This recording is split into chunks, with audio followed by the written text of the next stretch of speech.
How's it going? Ah, painless. Yeah. Yeah. Are we rolling? Okay, thanks. You guys are already rocking and rolling. Go ahead. Okay, we're rolling. Yeah, I'm done. You're my last one.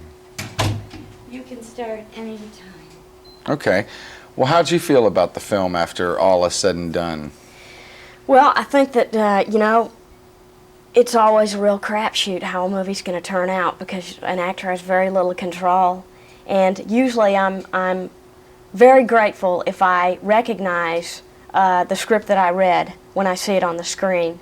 And this was quite wonderful because this script I loved. I think this is a very complicated, powerful, different story. And I thought that Lasse Hallström, the director, really got it, and that he was allowed to have it. Because sometimes movies get taken away from directors, and I think that Lasse had a great amount of autonomy on this movie. Mm-hmm. Can you kill the fan? Is that possible?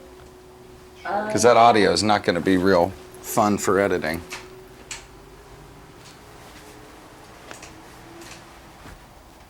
Thank you. Sorry about that. That's okay. I asked Richard, do you and Richard have a special chemistry now that you've worked together, a couple of times? Well, I think that we have a friendship, and there's a real kind of conviviality between us. There's an ease working together, but honestly, I think that the thing that develops great chemistry between actors is great scripts.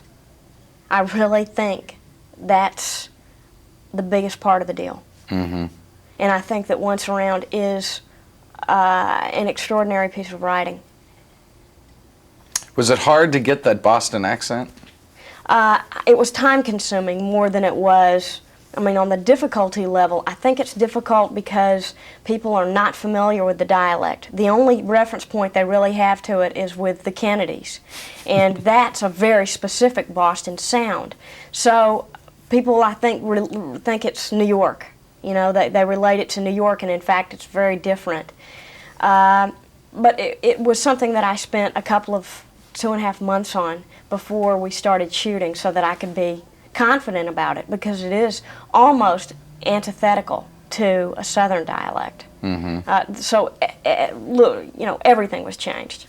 Every sound was changed. All right, I saw Sally Field on a television show the other day talking about, it's hard to get good roles, good films for women, good scripts for women. Do you agree? I think it's difficult to read good scripts, period. I think that, they're few and far between. I think that statistics show that there are simply more roles that are filmed for men. You can go and see a movie and there will be more men's roles in it than there will be women's roles. There are even fewer roles where the woman is the star of the picture. I've been fortunate in that my career mainly has been I think that my role was equal, if not equal, almost equal to the male lead. But it's challenging to find good parts, and I think that women have a much tougher time of it than men do, particularly women over the age of 35. How about the pay scale? Does that bother you? Well, I think that it's certainly not equal. Mm-hmm. I particularly find the lack of good scripts more alarming than the fact that I make less money than my counterpart who is male does. Mm-hmm. But I do think that that's an issue that should be dealt with. What's going to turn it around? What do you think has to happen, in your opinion, to turn it around? Well, the fact that actors and actresses are becoming more verbal about it. It's creating a higher consciousness in Hollywood that there actually is a problem and people need to deal with it. Perhaps women need to write more scripts, and studios need to back those scripts financially. Instead of thinking of them as independent art movies that aren't going to make any money, they should distribute them and produce them as a movie that could be commercial. All right, what's an ideal situation for you? What haven't you done yet? Oh God, so much. You know, I certainly am intrigued with playing more non-Southerners. I'm intrigued with playing more Southerners. I'm intrigued with departing from my own natural rhythms more. But I'm also just, you know, if somebody will show me a good script, I'll do it. Richard Dreyfuss said he was a movie star. Are you?